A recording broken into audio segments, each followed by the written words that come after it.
Martin Luther यांनी म्हटले होते की कारण मी अशा एका व्यक्तीला ओळखतो ज्याने माझ्यासाठी दुःख सहन केले आणि माझ्यासाठी समाधान म्हणजेच तृप्त जीवन दिले. त्याचे नाव येशू ख्रिस्त, जो देवाचा पुत्र आहे आणि जिथे तो आहे तिथे मीही असेन.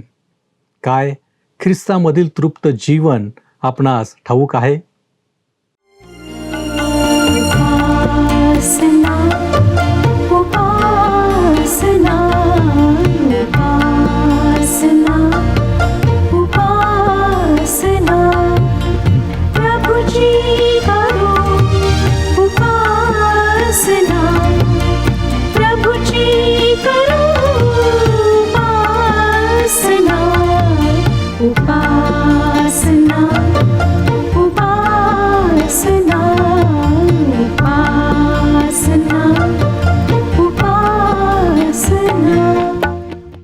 आम्हावर प्रीती करणाऱ्या आपल्या जिवंत परमेश्वराच्या पवित्र नावात आपणास सलाम. उपासना कार्यक्रमामध्ये आपले स्वागत आहे. प्रियांनो, पवित्र शास्त्र आम्हाला सांगते की देव आमच्यावर प्रीती करतो. त्यानेच आमच्या पापांसाठी प्रभू येशू ख्रिस्ताला आमच्यासाठी दिले.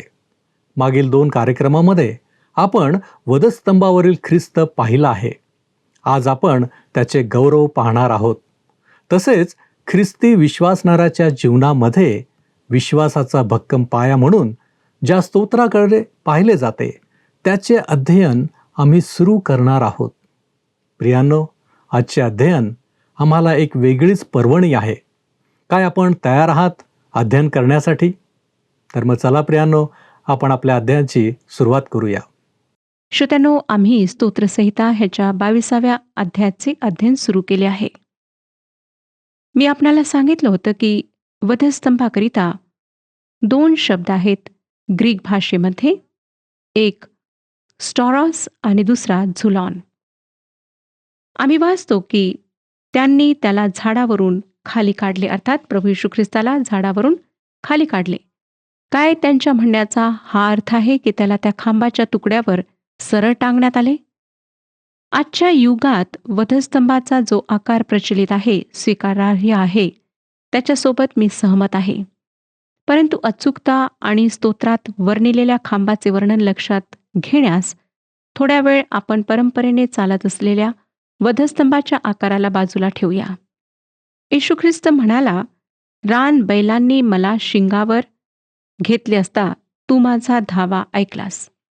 दुसरी जी गोष्ट मला विस्मित करते ती ही की झुलॉन हा शब्द, ज्याचे भाषांतर खांब किंवा झाड करण्यात आले आहे, हा शब्द प्रगटीकरणाच्या 22व्या अध्यायात जीवनाचे झाड ह्यासाठी उपयोगात आणला गेला आहे.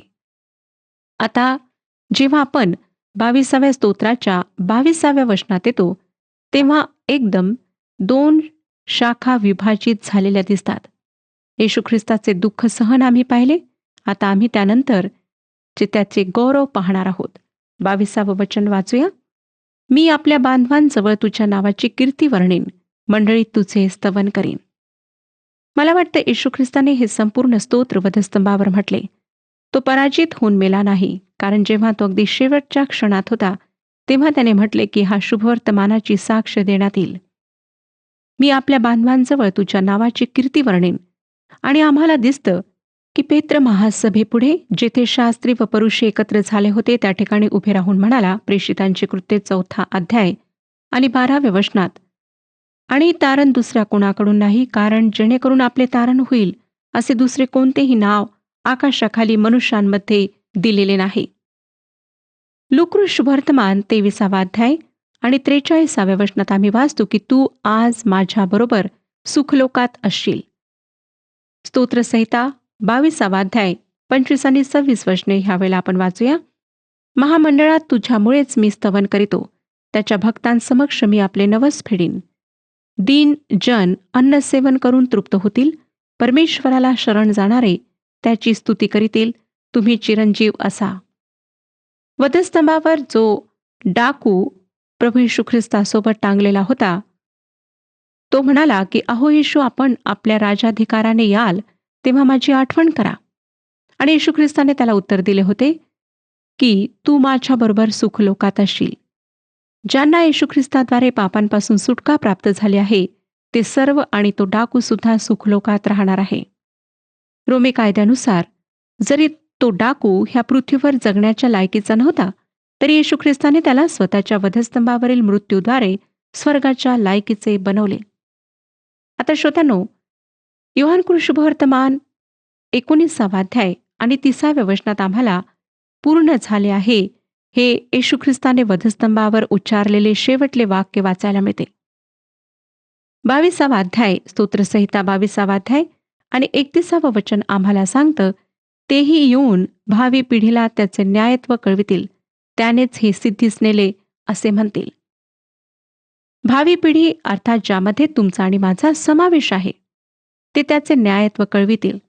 तुमचे न्यायत्व नाही, कारण परमेश्वर म्हणतो ते त्याच्या दृष्टीने घाणेरड्या चिन्हांप्रमाणे आहे. मग ते त्याचे न्यायत्व कसे कळवतील की त्याने हे सिद्धीस नेले? काही लोक असे भाषांतर करतील, पूर्ण झाले आहे जे शेवटले वाक्य वधस्तंभावरून येशू ख्रिस्त बोलला. जेव्हा तो हे वाक्य बोलला तेव्हा फक्त एकच शब्द तो बोलला, तो म्हणजे टेटलेस्टाय, पूर्ण झाले. श्रोत्यांनो, सुटकेचे कार्य पूर्ण झाले आहे. तुमची आणि माझी पापांपासून सुटका पूर्णपणे झालेली आहे आणि त्यात तो सर्व काही गुंडाळून आम्हाला देतो. त्याची इच्छा नाही की आम्ही स्वतः काही करावे. आमच्या प्रयत्नांची, कुठल्याही गोष्टीची त्याला आवश्यकता नाही.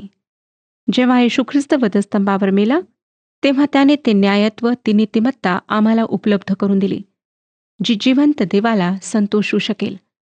फक्त तो आपणाला एकच गोष्ट करण्यास सांगत आहे, ती म्हणजे आपण परमेश्वराद्वारे देण्यात आलेला हा उपहार स्वीकारावा, ज्यात येशू ख्रिस्तामध्ये आमच्याकरिता सार्वकालिक जीवन आहे. जर आपण तो उपहार स्वीकाराल तर आपले अनंतकाळचे जीवन स्वर्गामध्ये व्यतीत होईल, आणि जर अस्वीकाराल तर परमेश्वर आपणाशी तशाच प्रकारे वर्तेल ज्या प्रकारे तो स्वतःच्या एकुलत्या एका पुत्राशी वर्तला होता, जेव्हा तो आरोळी मारून म्हणाला, माझ्या देवा, तू माझा त्याग का केलास? ह्या ठिकाणी नरकातल्या अग्नीचे तापमान किती असेल ह्याविषयी मी वादविवाद करणार नाही. ज्या व्यक्तीला परमेश्वराने त्यागले आहे त्या व्यक्तीकरिता तो नरक ठेवलेला आहे. आज निर्णय तुमच्या हातात आहे. तुम्ही ख्रिस्ताला स्वीकारून स्वर्गाचे वारीस बनू शकता. ख्रिस्ताचा अस्वीकार करून आपण नरकाचे वारीस बनू शकता. स्तोत्रसंहिता 22 अध्याय आमच्या तारणाऱ्याच्या हृदयातील भावना प्रगट करतो. जेव्हा तो आमच्या जागी पाप होऊन बलिदान झाला, त्याने ते विजयाने पूर्ण केले. तो आम्हाला पूर्ण झालेले तारण, पापापासूनची सुटका देतो. आम्ही त्याकरिता योग्य नाही. आम्ही ते स्वतःच्या सामर्थ्यावर कमवू शकत नाही, विकत घेऊ शकत नाही, पण एका उपहाराच्या रूपात प्राप्त करू शकतो. श्रोत्यांनो, जवळपास 2000 वर्षांपूर्वी आम्हाला पापाच्या भयंकर दंडापासून वाचविण्याकरिता जे काही आवश्यक होते ते प्रभू येशू ख्रिस्ताने ह्या जगात येऊन पूर्ण केले. मानवाच्या मुक्तीचे कार्य येशू ख्रिस्ताने सिद्धीस नेले. त्याने तो लज्जास्पद मृत्यू महाविजयामध्ये बदलून टाकला. त्या मृत्यूने त्याने 2 गोष्टी साधल्या. एक, मानवाची पापापासून मुक्ती, आणि दुसरी, त्याचा मृत्यूवर विजय, म्हणजे ख्रिस्ताद्वारे सार्वकालिक जीवन. आणि या परिपूर्ण अशा दानासोबत, देणगीसोबत त्याने इतरही सर्व आध्यात्मिक आशीर्वाद आम्हाला दिलेले आहेत. तुम्ही कष्ट करून, पैसा देऊन, सत्कृत्य करून स्वतःचे तारण साधू शकत नाही. म्हणून आज निर्णय घ्या. परमेश्वर आपणाला संधी देत आहे, तो आपणाशी बोलत आहे. आता आपण 23व्या अध्यायाकडे वळत आहोत. ख्रिस्तामध्ये तृप्त जीवन जगणाऱ्या ख्रिस्ती व्यक्तीचे हे एक सुंदर स्तुतिगीत आहे. देवाच्या कृपेने ज्याचे जीवन ओतप्रोत भरलेले आहे, त्या करुणाकर परमेश्वराच्या प्रेमळ बाहूंचे ज्याच्या भोवती संरक्षण आहे, आईपेक्षाही कोमल हृदय असलेला स्वर्गीय पिता ज्याचे पालन पोषण करतो, ज्याच्या सामर्थ्याची तुलना करता येणार नाही, त्या प्रभू परमेश्वराचे कृपेचे कवच ज्याच्या भोवती आहे, अशा सुरक्षित, सुखी व तृप्त जीवाने देवाला गौरव देत गायलेले हे सुमधुर भक्तिगीत आहे. आम्हाला या स्तोत्राचा अभ्यास करायला मिळत आहे, म्हणून आम्ही देवाचे मनोमन आभार मानूया. त्याच्या सर्व कृपेबद्दल आम्ही मानावे तितके आभार कमीच आहेत. 22, 23 आणि 24 ह्या 3 स्तोत्रांना मेंढपाळाची स्तोत्रे असे म्हटल्या जाते. आणि या तिन्ही स्तोत्रांमध्ये येशू ख्रिस्ताचे चित्र रेखाटण्यात आले आहे. 22व्या स्तोत्रामध्ये येशू ख्रिस्त उत्तम मेंढपाळाच्या रूपामध्ये आम्हाला दिसतो. योहानाच्या 10व्या अध्यायातील 11व्या वचनामध्ये येशू ख्रिस्त म्हणाला, योहानकृत शुभवर्तमान 10वा अध्याय आणि 11वे वचन, मी चांगला मेंढपाळ आहे व चांगला मेंढपाळ आपल्या मेंढरांसाठी जीवही देतो. आणि 22व्या स्तोत्राचा अभ्यास करताना आपण पाहिले की या चांगल्या मेंढपाळाने आपल्या बहकलेल्या मेंढरांना आपल्याजवळ आणण्यासाठी कोणकोणत्या संकटांना पार केले व आपला जीव कशा प्रकारे अर्पण केला. आता 23व्या स्तोत्रामध्ये आपण त्याला एक महान मेंढपाळ म्हणून पाहणार आहोत.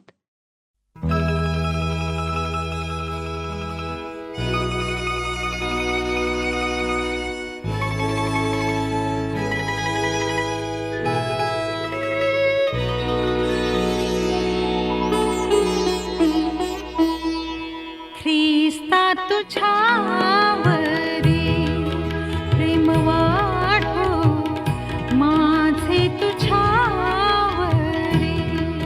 प्रेम वाढो ख्रिस्ता तुझ्यावरी पाया मी पडते अर्जी करीते तुझवरी प्रेम वाढो ख्रिस्ता तुझ्यावरी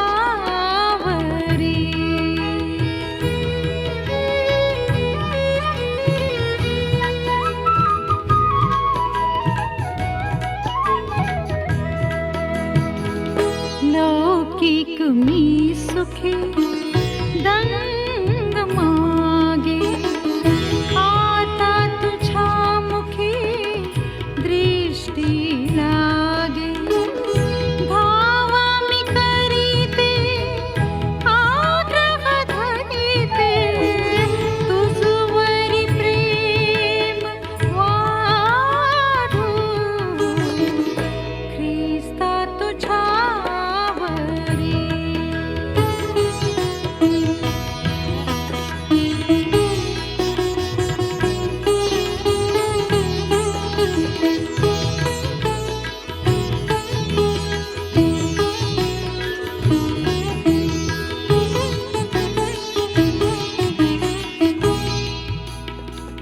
पारखिता मना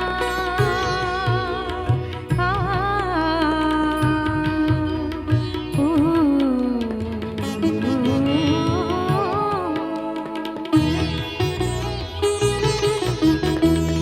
पारखिता मना दुःख हो ज्वालाही लागता हीण जाऊ अगणित पोळता मी मने सर्वथा तुझवरी प्रेम वाढो ख्रिस्ता तुझ्यावरी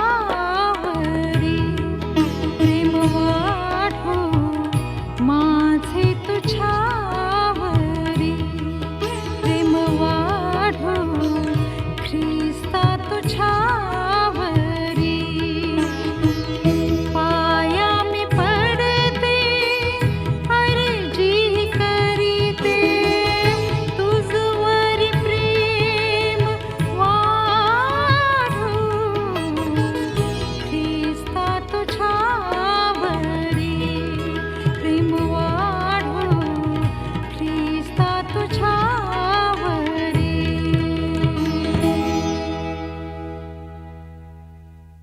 श्रोत्यांनो, इब्री लोकास लिहिलेल्या पत्रामध्ये 13व्या अध्यायात कशा प्रकारे आशीर्वाद देण्यात आला आहे ते आपण वाचूया. इब्री लोकास पत्र 13वा अध्याय 20 आणि 21 वचने.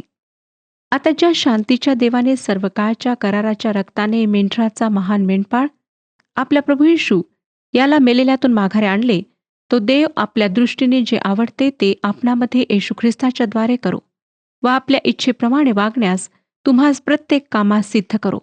त्याला युगानुयुग गौरव असो. आमेन. 23व्या स्तोत्रामध्ये येशू ख्रिस्त महान मेंढपाळ म्हणून आम्हाला दिसतो आणि 24व्या स्तोत्रामध्ये मुख्य मेंढपाळ असे येशू ख्रिस्ताचे रूप आम्हाला दिसते. त्याच्याविषयी पेत्राचे पहिले पत्र 5वा अध्याय 4थे वचन सांगते. पेत्राचे पहिले पत्र 5वा अध्याय आणि 4थे वचन. मग मुख्य मेंढपाळ प्रगट होईल, तेव्हा तुम्हास गौरवाचा न कोमेजणारा मुकुट किंवा हार प्राप्त होईल. अगदी संक्षिप्तपणे जर या तिन्ही स्तोत्रांची रूपरेखा द्यायची असेल तर असे म्हणता येईल श्रोत्यांनो, की 22व्या स्तोत्रात आम्ही वधस्तंभ पाहतो, 23व्या स्तोत्रात मेंढपाळाची आकडे आम्हाला दिसते, तर 24व्या स्तोत्रामध्ये आम्हाला त्याचा राजमुकुट पाहायला मिळतो. 22व्या स्तोत्रात येशू ख्रिस्त तारक आहे, 23व्या स्तोत्रामध्ये तो तृप्ती देणारा आहे, तर 24व्या स्तोत्रात तो सार्वभौम राजा आहे. 22व्या स्तोत्रामध्ये तो पाया आहे, 23व्या स्तोत्रात तो प्रगटीकरण आहे, तर 24व्या स्तोत्रात तो अपेक्षा आहे. 22व्या स्तोत्रात तो मरण पावतो, 23व्या स्तोत्रात तो जिवंत आहे, तर 24व्या स्तोत्रात त्याचे पुनरागमन आहे. तसेच 22वे स्तोत्र भूतकाळाविषयी आहे, 23वे स्तोत्र वर्तमान काळाविषयी आहे, तर 24वे स्तोत्र भविष्य काळाविषयी आहे. 22व्या स्तोत्रात तो आपल्या मेंढरांसाठी आपला जीव देतो, 23व्या स्तोत्रात तो त्यांना प्रीती देतो, तर 24व्या स्तोत्रामध्ये तो आम्हाला पुन्हा येईल तेव्हा प्रकाश देणार आहे. खरोखर या तिन्ही स्तोत्रांमध्ये प्रभू येशू ख्रिस्ताचे एक अद्भुत आणि सुंदर चित्र रेखाटण्यात आले आहे, आणि ते काल्पनिक नाही तर सत्य आहे. 23व्या स्तोत्रामध्ये केवळ 6 वचने आहेत. ती अगदी सोपी अशी 6 वाक्य आहेत, पण त्यामध्ये सौंदर्य ठासून भरलेले आहे.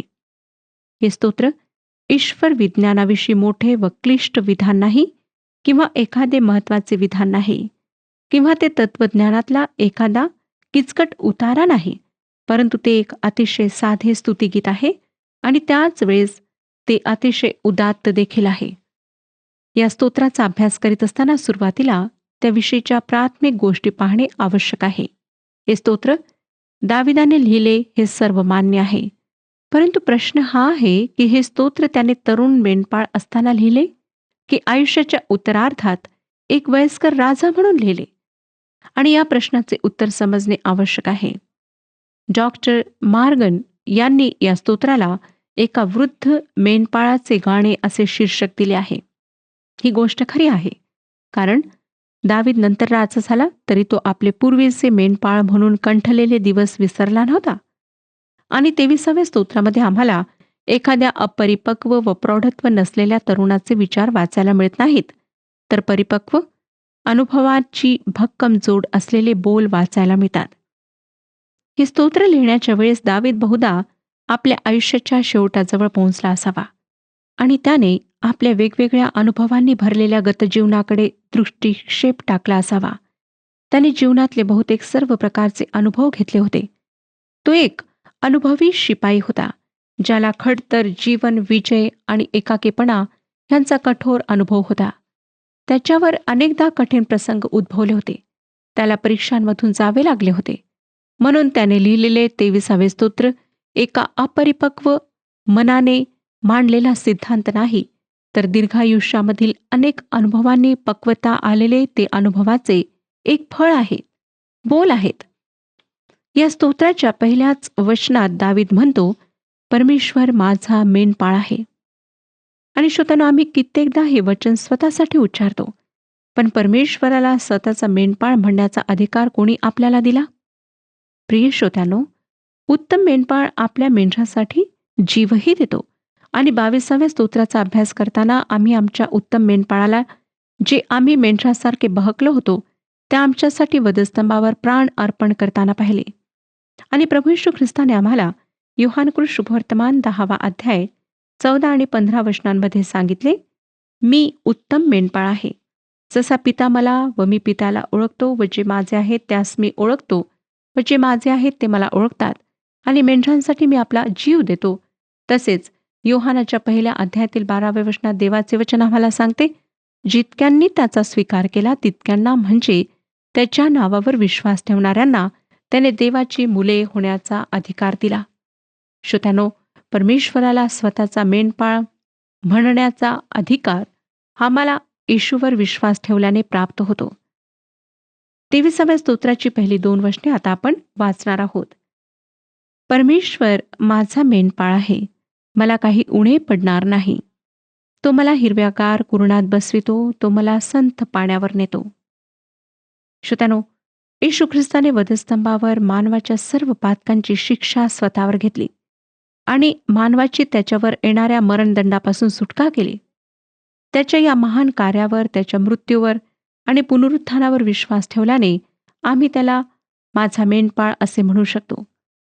माझा मेंढपाळ, मला काही उणे पडणार नाही, तो मला हिरव्याचार कुरणात नेतो. ह्यावरून आम्हाला आढळतं की देव आणि मानवाचा आत्मा ह्यांच्या मधात दुसरे काहीच नाही. देवाशी अगदी सरळ व जवळचा संबंध ह्या ठिकाणी दर्शविण्यात आलेला आहे. दाविदाने असे म्हटले नाही की परमेश्वर माझा मेंढपाळ होईल. तो म्हणाला, परमेश्वर माझा मेंढपाळ आहे. त्याने ही गोष्ट जाहीर केली. मेंढरांविषयी तुम्हाला काही सांगण्याची मला गरज वाटत नाही. तुम्हाला माहीतच आहे की मेंढरे हट्टी, निर्बुद्ध आणि दुर्गंधी येणारी असतात. त्यांच्याविषयी खास असे काहीच नसते. आणि दाविदाला मेंढरांच्या सर्व सवयी व वागणे चांगल्या प्रकारे माहीत होते, कारण त्याने आपल्या किशोरावस्थेत त्यांचा प्रतिपाळ केला होता व प्रसंगी त्यांच्यासाठी आपला जीवही धोक्यात घातला होता. आणि असे असूनही तो स्वतःला मेंढराची उपमा देतो व परमेश्वराला तो स्वतःचा मेंढपाळ म्हणत आहे. श्रोत्यानो, दाविदाची प्रामाणिकता किती स्पष्ट आहे. घाणेरड्या मेंढरांप्रमाणे आपणही पापाची दुर्गंधी असणारे, हट्टी व निर्बुद्ध आहोत असे जणू तो कबूल करीत आहे. आणि आपण तसे असतानाही प्रभू परमेश्वर केवळ त्याच्या कृपेखातर आपल्यावर प्रीती करतो, आपले रक्षण करतो याची त्याला तीव्र जाणीव आहे. आणि मेंढरे ज्याप्रमाणे आपल्या निर्वाहासाठी, संरक्षणासाठी मेंढपाळावर सर्वस्वी अवलंबून असतात, तसेच आपणही परमेश्वरावर अवलंबून आहोत हे तो कबूल करतो. ही नुसती कबुलीच नाही, तर दाविदासाठी एक अभिमानास्पद गोष्ट आहे की परमेश्वर त्याचा मेंढपाळ आहे म्हणून त्याला काही उणे पडणार नाही. त्याला आवश्यक असलेली सुरक्षितता, समाधान व सुख या गोष्टी त्याला या मेंढपाळापासून म्हणजे परमेश्वरापासून प्राप्त होतात. तुम्ही जेव्हा हे स्तोत्र म्हणता तेव्हा तुमचा स्वतःविषयीचा दृष्टिकोन काय असतो? दाविदाप्रमाणे तुम्ही कबूल करता का की मेंढरासारखे तुम्हीही पापाच्या मळाने गलिच्छ झाला आहात आणि स्वतःचे जीवन नीतिमानतेने जगण्यासाठी लागणारी सुज्ञता तुमच्याजवळ नाही? जेव्हा आम्ही परमेश्वराला तो जसा पवित्र आणि सामर्थ्यशाली आहे तसा पाहतो, तेव्हाच आम्हाला आमच्या अपराधांची जाणीव होते. आम्ही यशया, यिर्मया या संदेष्टांनी कबूल केल्याप्रमाणे कबूल करतो की आम्ही पातकी आणि अपराधी आहोत. एकदा ते पाप धुवून टाकण्याची जाणीव आमच्यामध्ये निर्माण झाली की ख्रिस्ताद्वारे आम्ही देवाकडे येतो आणि तेव्हापासून आमचे व देवाचे संबंध प्रस्थापित व्हायला सुरुवात होते. एकदा या आमच्या मेंढपाळाची आम्हाला ओळख पटली की आम्ही दाविदाप्रमाणे म्हणू शकतो की परमेश्वर माझा मेंढपाळ आहे, मला काही उणे पडणार नाही. श्रोत्यानो, प्रभू परमेश्वराचे वचन त्याच्या लेकरांना, त्याचे भय धरणाऱ्यांना काय सांगते ते आम्हाला स्तोत्रसंहिता 84 अध्याय 11व्या वचनाच्या दुसऱ्या भागात वाचायला मिळते. हे वचन सांगतं की जे सात्विकपणे चालतात त्यास उत्तम ते दिल्या वाचून तो राहणार नाही. तसेच स्तोत्रसंहिता 34 अध्याय आणि 10व्या वचनात पवित्र शास्त्र सांगते, तरुण सिंहासही वाण पडते व त्यांची उपासमार होते, पण परमेश्वराला शरण जाणाऱ्यास कोणत्याही चांगल्या वस्तूंची वाण पडत नाही. परमेश्वर आम्हाला त्याच्या मेंढरांना कसलीही उणीव पडू देत नाही. स्तोत्रकर्ता म्हणतो, तो मला हिरव्याचार कुरणात बसवितो. मेंढरांना जोपर्यंत पुरेसे गवत खायला मिळत नाही तोपर्यंत ते खाली बसत नाहीत. जेव्हा मेंढरे हिरव्यागार कुरणात बसलेली असतात तेव्हा त्याचा अर्थ असा होतो की त्यांची भूक भागलेली आहे. श्रोत्यानो, ख्रिस्त आमची परिपूर्णता आहे. योहानकृत शुभवर्तमान 6वा अध्याय 35 आणि 36 वचनात येशू ख्रिस्ताने म्हटले, योहानकृत शुभवर्तमान 6वा अध्याय 35 आणि 36 वचने, जीवनाची भाकर मी आहे, जो मजकडे येतो त्याला भूक लागणार नाही आणि जो मजवर विश्वास ठेवतो त्याला कधीही तहान लागणार नाही. श्रोत्यानो, पवित्र शास्त्र आम्हाला सांगते की जर आम्ही आमच्या आध्यात्मिक जीवनाची आधी काळजी घेऊ तर आम्हाला जगिक गोष्टीही परमेश्वर पुरवेल. परंतु जुन्या करारात असे म्हटले आहे की मनुष्य केवळ भाकरीने नव्हे तर परमेश्वराच्या मुखातून निघणाऱ्या प्रत्येक वचनाने जगेल. म्हणजे आमच्या शारीरिक भुकेची दखल परमेश्वर घेतो. ती गरज तर तोच भागवतो. पण जीवनासाठी ज्या आध्यात्मिक भाकरीची आम्हाला गरज आहे ती त्याने आमच्यासाठी ख्रिस्त येशूमध्ये देवाच्या प्रगट वचनामध्ये पुरविली आहे. श्रोत्यानो, त्या येशू ख्रिस्तापासून तुम्ही किती आध्यात्मिक अन्न घेता? तुमच्या आत्म्याची स्थिती काय आहे? योग्य आहार, पुरेसा आराम आणि पुरेसा शारीरिक व्यायाम यांनी आपले शरीर निरोगी राखणे तुम्हाला समजते. पण तुमच्या आत्म्याचा तुम्ही कधी विचार केला आहे काय? तो निरोगी आहे की रोगट आहे हे तुम्ही तपासून पाहिले आहे काय? तुम्हाला आत्मिक भूक आहे व ती तुम्ही भागवायला हवी, नाहीतर तुमचे संपूर्ण जीवन रोगट बनू शकते याची तुम्हाला कधी जाणीव झाली आहे काय? श्रोत्यानो, देवाचे वचन त्याच्या लोकांकरिता भाकरीप्रमाणे आहे आणि देवाची स्तुती असो की ते आमच्याजवळ विपुलतेने उपलब्ध आहे. या कार्यक्रमाद्वारे, देवाच्या सेवकांद्वारे, ख्रिस्ती साहित्यांद्वारे ते विपुलतेने उपलब्ध आहे. देवाने आम्हाला खरोखर हिरव्यागार कुरणात बसवले आहे. पण जर आम्ही हट्टीपणाने ते अन्न ग्रहण न करण्याचे ठरवले तर त्यात देवाचा दोष नाही. आज विचार करा आणि प्रभू येशू ख्रिस्ताजवळ या, आत्मिक भोजन प्राप्त करा. प्रभू आपणा सर्वांस आशीर्वाद देऊ.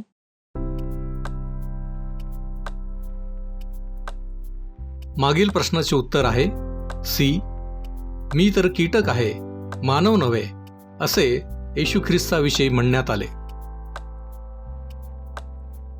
आजचा प्रश्न, 22, 23 आणि 24 या 3 स्तोत्रांना कोणती स्तोत्रे असे म्हटले जाते?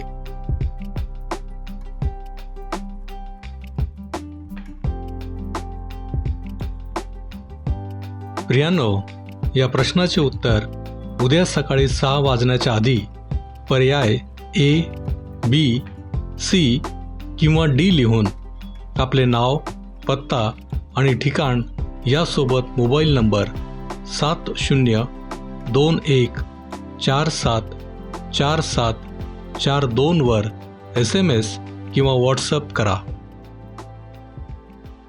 प्रियांनो, आपण पाहिले की स्तोत्र 22 हे तारणाऱ्याच्या हृदयातील भावना प्रकट करणारे आहे.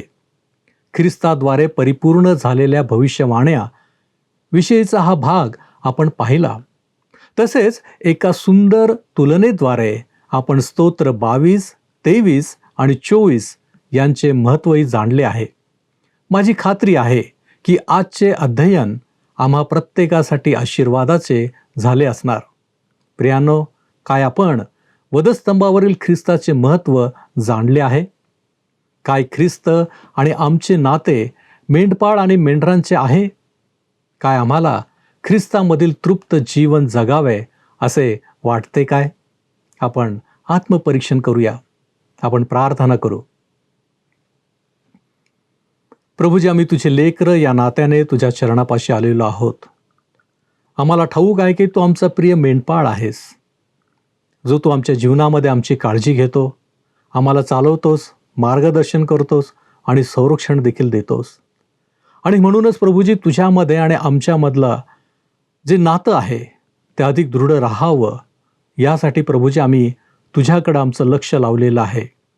तू आम्हाला सहाय्य कर की जेणेकरून प्रभूजी हे नातं अधिक दृढ होत राहील आणि बापा तुझ्या इच्छा आमच्या जीवनाच्याद्वारे परिपूर्ण होत राहतील. म्हणून आम्ही स्वतःला तुझ्या पवित्र हातामध्ये सोपवितो. तू आमचा स्वीकार कर. येशू ख्रिस्त आमचा प्रभू याच्याद्वारे मागतो म्हणून तू ऐक. आमेन. मेंढरांचा महान मेंढपाळ आपला प्रभू येशू याची कृपा आपणाबरोबर सदैव असो.